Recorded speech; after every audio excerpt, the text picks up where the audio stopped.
Swaying in the breeze, pistachios grow. This delicacy from Kilis is exported across the world. It's lining up to be a good year. The same cannot be said for the country lying beyond this sleepy idyll.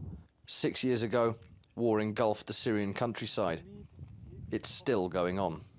It's caused millions of people to flee through many of Turkey's border crossings, like this one at Unjunpınar in Kilis. Nearly 1.5 million of those refugees continued their journeys to Europe. More than 2.5 million remain within Turkey's borders. AFAD is just one of the Turkish aid agencies that have been looking after them. Children conceived in Syria have been born here in Turkey and are younger than the Syrian war. Marwa Hassanato is responsible for educating the camp's children. She has this message for the delegations gearing up for another round of peace talks in Geneva. Really, it's just conference. We don't trust of any of this because still now there is no solution. 4 or 5 years with war and there is no solution.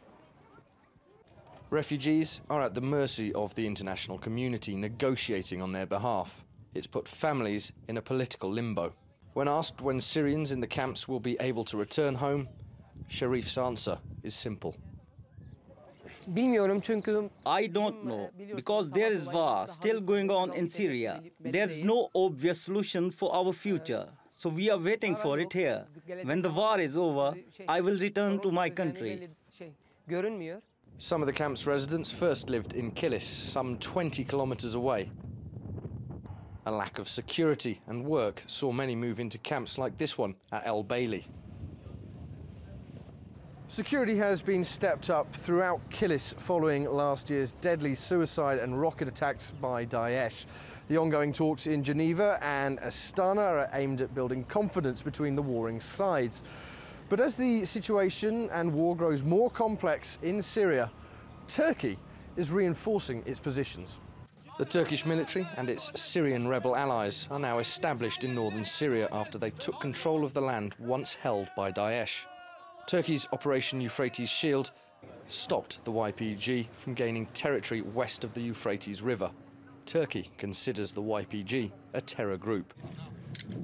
But it's getting arms from the US, which it is using to try to take Raqqa from Daesh. The strategy angered Ankara. The complexity on the ground and in the negotiating rooms suggests Syrian refugees might be listening to the sound of artillery firing into their homeland for a long time to come. Nick Davies-Jones, TRT World, Kilis.